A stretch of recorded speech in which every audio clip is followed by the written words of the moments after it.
My name is Randi Gray, and I am a grateful believer in Jesus. And I'm in recovery for drug addiction, alcoholism, codependency, depression, and people pleasing. A lot of different things. Thank you. I was born Christmas Day of 1976, and I was a twin. I was born 12 weeks early. I only weighed 2 pounds 13 ounces. My twin only weighed 2 pounds 7 ounces. That's where the miracle starts. I was born to a mom that had juvenile diabetes. She ended up passing away when I was 9 months old. And then my dad, unfortunately, he abused us from age, what I can remember, 2 until I was 8 years old. He abused us in every single way that somebody can abuse someone. We'll just say it that way. And that was the beginning of my trauma and abuse in life. When I was 8 years old, and he was also an addict and an alcoholic. He still is, as far as I know. I'll get a little bit more into my story, but I was able to forgive him. And he still lives in Galesburg. Actually, when the mission was on 3rd Street, I worked 2 blocks from where he lived. And in my story, you'll see how God does miracles and he does heal. But we were taken away from my dad remarried when I was 2 years old to my stepmom. And unfortunately, we lived there with them until we were 8 years old. We were abused severely. We tried to get people to listen to us. Back then, DCFS isn't like it is now. My dad was able to hide it very well. And unfortunately, it caused a lot of emotional, physical, and pain to me and my twin. I tried really hard to try to protect my twin a lot from his abuse because she was handicapped. She had cerebral palsy. But it was really hard to defend her all the time from him because he was so strong.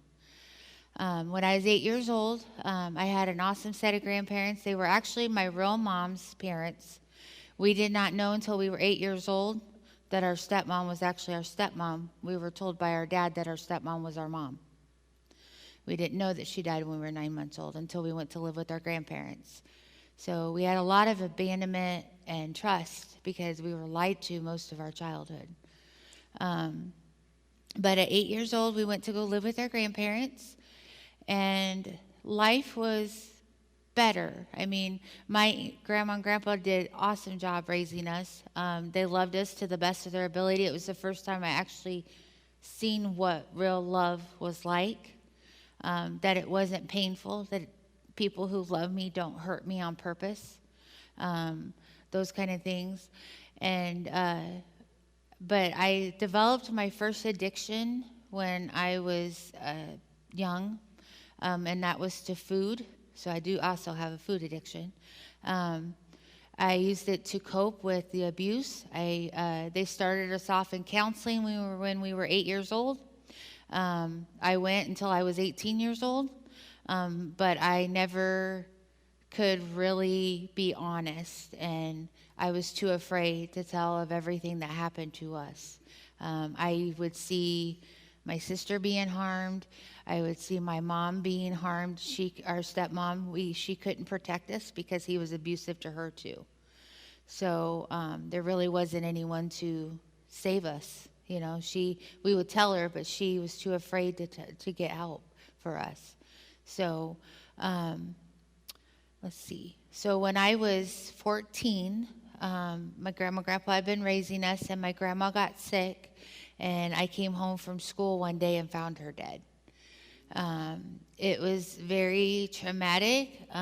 Brandy had actually been home all day from school. She was sick. And we couldn't find Grandma, and I found her on the other side of the bed when I came home from school. So that was a really hard thing to go through. I not only, I mean, my family was very dysfunctional, but then to lose the one mom that showed me love was my grandma.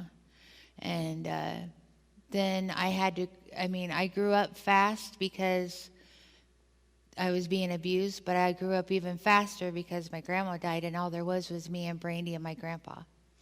So I kind of took over the role of the mom when she died at 14. And then, let's see. Well, a big part of my school years was bullying.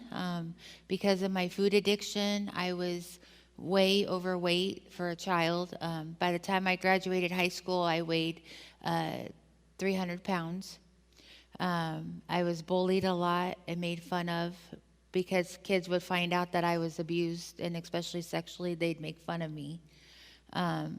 And then I had one bully that lasted all the way through high school. And it was very hard going to school. I used to tell kids that I was popular for being unpopular. And that was the truth. In 2003, we'll fast forward to then, I did graduate from high school. I was a standard student. I got about the middle GPA. But one thing I always wanted to do was help people. I had found out that my mom that passed away, that my real mom, that she was a CNA before she died. And that was one of my things. I wanted to help people. So when I was in high school, actually, I completed the CNA course. And then in 2000, I got my LPN. And I was doing okay, except I was very overweight. And in 2003, I decided to have gastric bypass surgery. But I didn't realize I had a food addiction. So when I had gastric bypass surgery, that took away my coping skill because I ate to cope. And I didn't realize that's what I was doing. And when I had the surgery, I had a lot of complications. I was that 1 in 1,000 that has major complications. And for 2.5 years, I suffered from severe pain, vomiting. I had to have a G tube put in for 2.5 years, and I was in the hospital almost every month. But in that meantime, I didn't know that it was setting me up to become addicted to drugs and alcohol. Because see, when you have gastric bypass surgery, when you drink, it normally takes an hour or a half hour to an hour to affect you. With gastric bypass, it only takes you about 5 to 10 minutes. It's instant gratification that we all look for. And because of the chronic pain I was in, my doctors back then, this is before doctors now, they prescribed pain medication like candy. And I was on 4 different narcotics at one time. And I noticed that every time I tried to stop taking them because I wouldn't be in pain, I didn't know that's what was happening to me, but I was having severe withdrawal. So I went, I was starting to have a lot of depression and suicidal ideations. In 2006, I went to my first rehab. It was at a clinic in the Quad Cities. And I realized that I had an addiction, and that was the first time I was introduced to some type of recovery. I went home and I tried my best. It was hard because I didn't understand a lot of it. It was foreign to me. I went to another 12-step program for a long time. And I kind of struggled with staying clean and staying sober. After 2006 and 2008, I got married. I actually met this person. It wasn't in recovery, but we were both addicts. I didn't know it, but it was the start of another whole series of abuse. I didn't realize that my pickers broke. And I tend to pick people that take advantage of me. And he used me and mentally abused me belittled me, and was very controlling of every single thing I did. I wasn't allowed to have recovery like I needed it because he controlled my recovery, and I allowed it. That's what I found out in recovery, is that I was allowing that to happen. So it wasn't all his fault. In 2010, I got my RN degree. To other people, I was a good nurse. I loved caring for people. I was a pediatric nurse for 6 years. I also worked in geriatrics and other fields.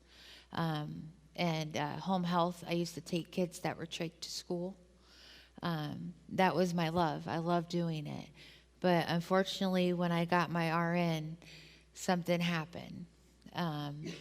I started having, because my recovery wasn't strong, I went backwards, and I started using, and I was using. I want to be honest about this. I was using my patients' medications. I would give my patients, and this doesn't make it right, I would give patients their medication, and if the vial wasn't empty, guess who got it? And I'm just being very honest with you, because I'm not ashamed of it. I was very sick.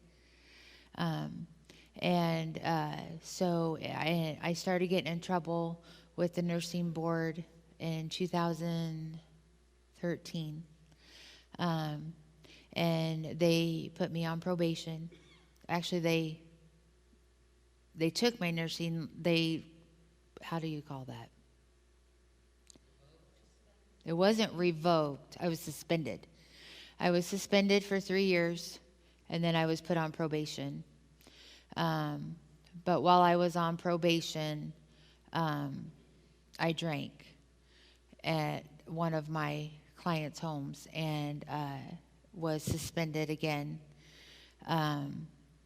I went back to work. It was hard because I wanted to go back to nursing where I didn't have to come exposed to any narcotics, because I knew that that was a problem, and I wanted to stay away from that.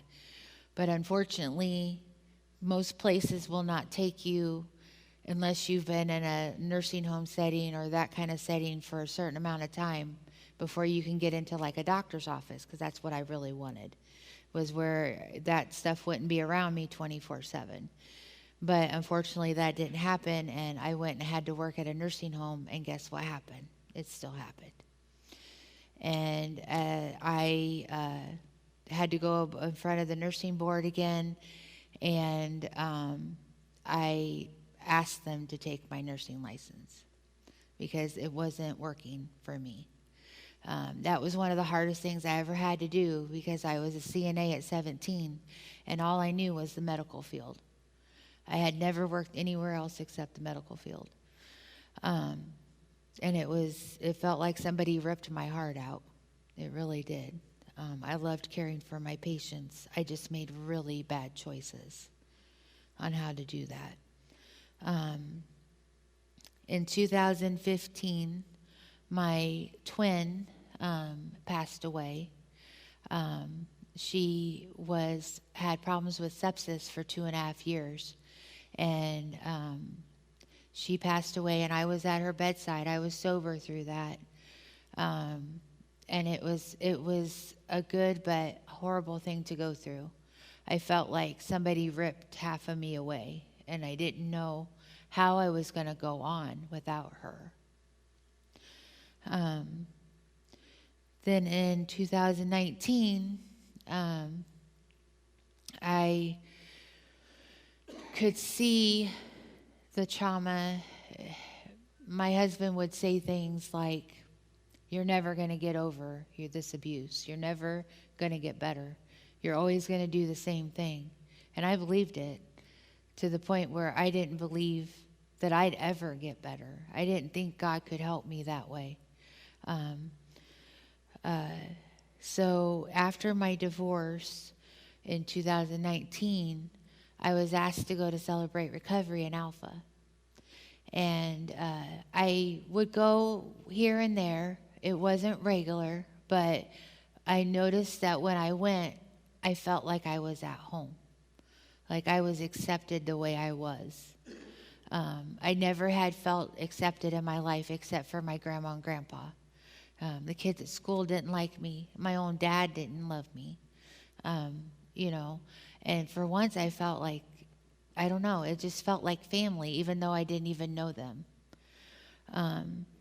So I started attending. I didn't go often. I believed in the Bible, but I didn't understand it. I knew of Jesus, but I didn't really understand what he did for me. And I got into a really bad depression in 2020, so severe that I attempted to take my own life. It had gotten to where I actually believed that nobody could help me. I wanted to believe that Jesus could help me, but I could hear it in other people's stories, but I didn't understand how he could help me. That I was just too bad. I had done so many bad things wrong. How could he possibly love me? But then that's when, after that suicide attempt, my friend Kelly said, what do you think about really coming back to CR? And so I started attending CR on a regular basis every week, which made the difference. I got their devotional book. I read it every day. And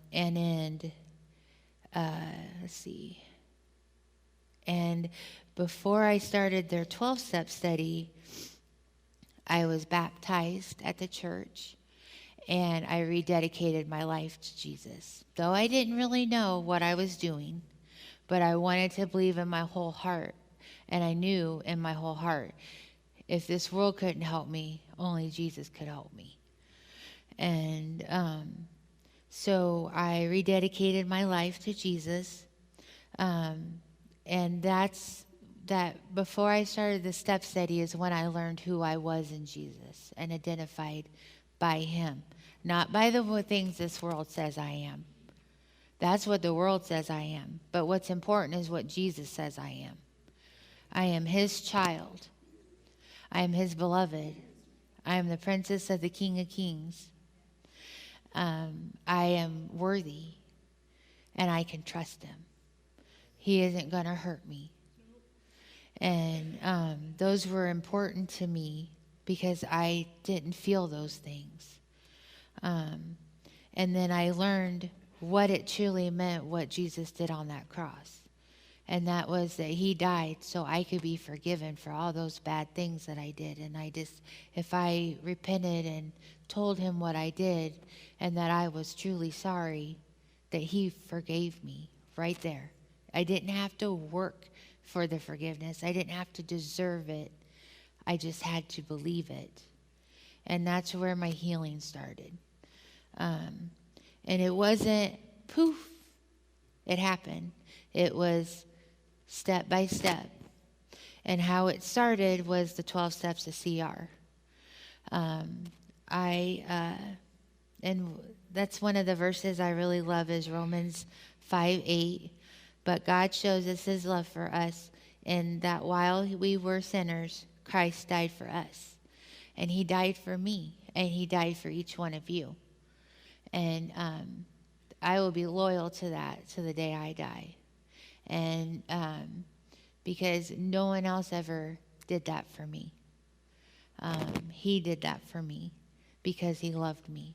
And he knew who I was before I was even created. And that blows my mind when I think about it, honestly. And then, so we started the 12 steps of CR. And it ended up taking us 1.5 years. I don't know how long it takes here. But in Alpha, it took us 1.5 years because we were very thorough. Not saying this group is not. It's just that's how long it took our group to get through it. And I was really proud of our group because we started off at a decent number and we ended with a decent number. I think there was 7 or 9 in our class when we graduated. But the verse that was our verse for our 12-step was, "Be still and know that I am God." Psalms 46:10. And if it wasn't for that verse, I would have never made it through the 12 steps. Because there was so much pain through those 12 steps. One thing I could never figure out before I met Jesus was how I could forgive my dad for doing something like that to me. And for my whole life, he never admitted it. He never got in trouble for it. He was a free man. And he didn't love me. And I didn't understand how I could forgive somebody like that. And the only reason I'm crying is not because I'm sad. It's because the 12 steps to recovery taught me how I can forgive him. If I took my dad and I took all of the bad things away from him, he is an innocent child of God, just like me. And if God can forgive me for all the bad things I did, and God can forgive me for all the people I hurt, then I can forgive him, because I'm no different than the sin that he caused me.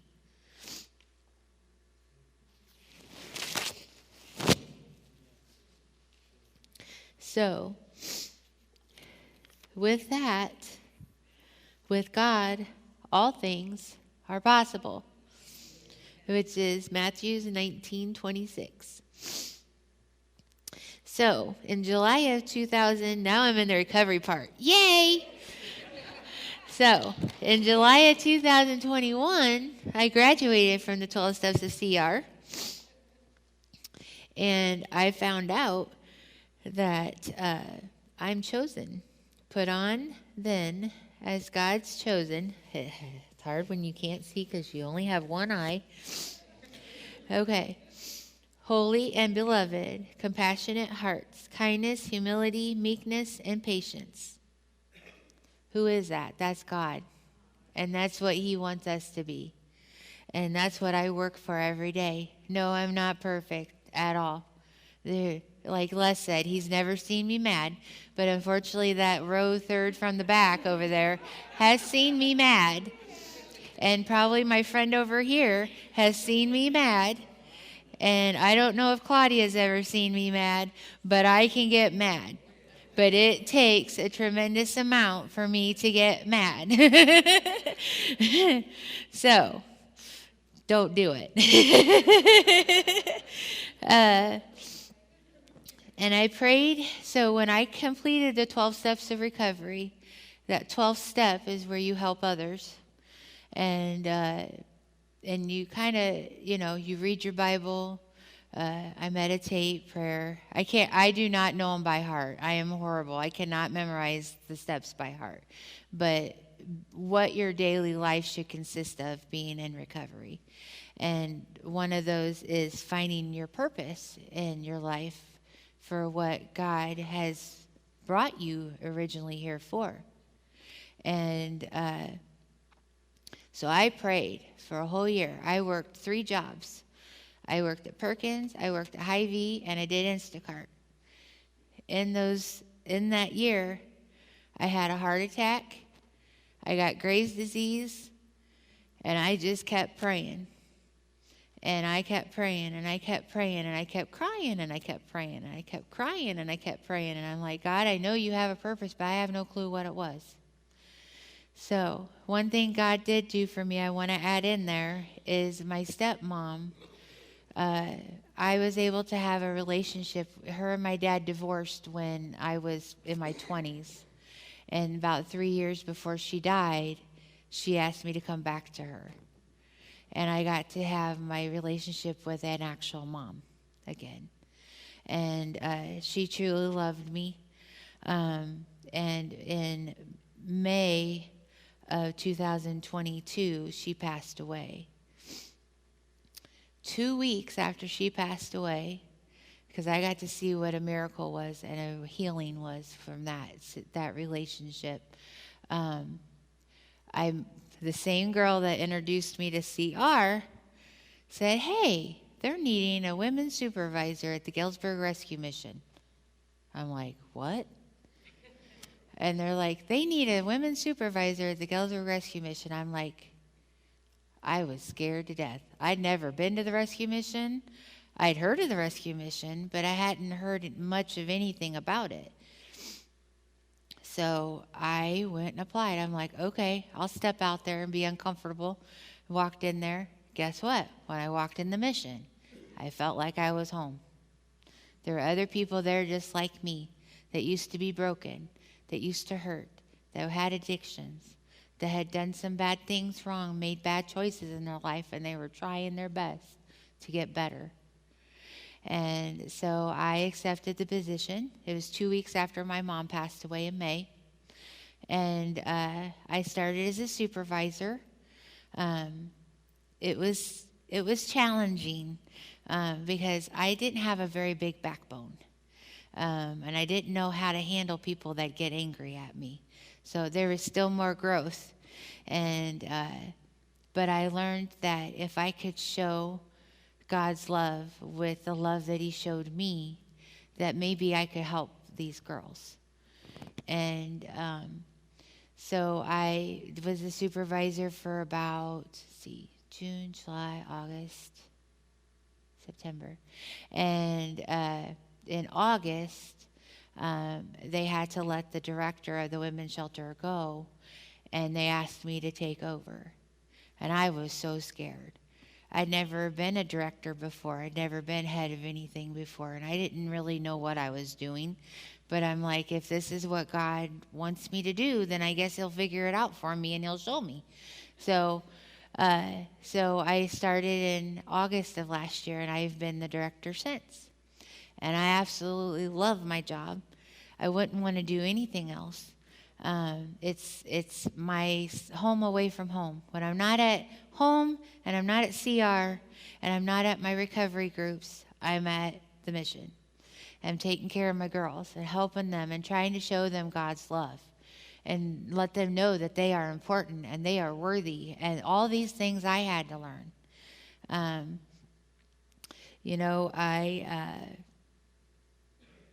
I do all kinds of things there. I'm not just the director either. If you ask them, I'm the cook. I make a really good goulash, right, Simone? And Les loves it because sometimes I just cook for him, so he doesn't have to cook. But he is my helper when it comes to when I can't get it all done. Les is my guy to go to. So, and I also, one other thing I do, I am a member of another 12-step group that may not use Jesus as their higher power.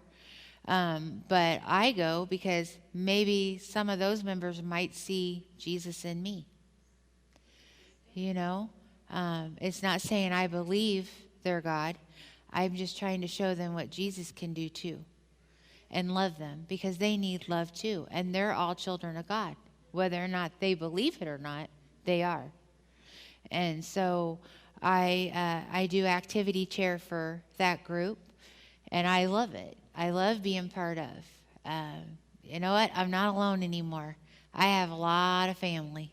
Between my CR family, my 12-step family, my true family, my biological family, and then I have a whole bunch of friends. I have not a whole bunch of friends, but I have probably 4 special friends that aren't in recovery for something, and they all are my family.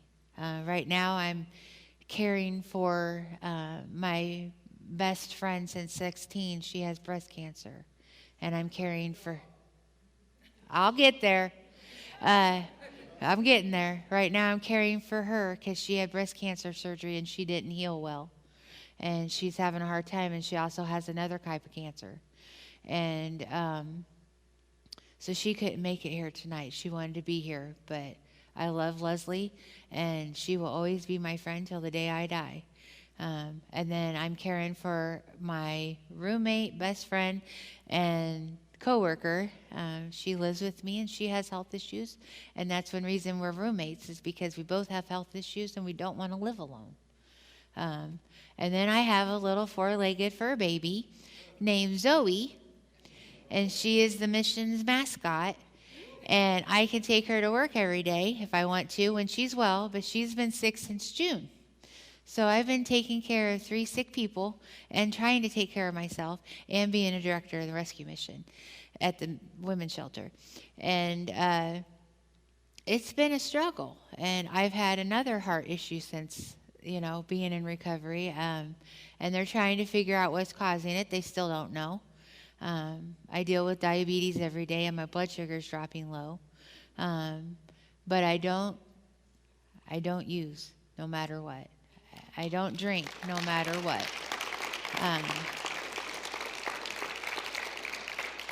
I cry a lot. A lot of people don't see me when I cry, but that's okay. And a lot of times it's tears of gratitude that, that I'm even alive, because I shouldn't be. But God has a purpose for me, or I would not be here. You know what I mean? There's got to be a reason I'm here, because God would have took me home. Though I cannot wait to go home, to my real home in heaven, where I'll get to see my sister again, and I'll get to see Jesus for the first time.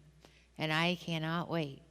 But until then, I'm going to enjoy my life here on earth, and I'm going to love whoever I can love, so that way they can see that Jesus is real and Jesus is alive, and he's alive in each of us.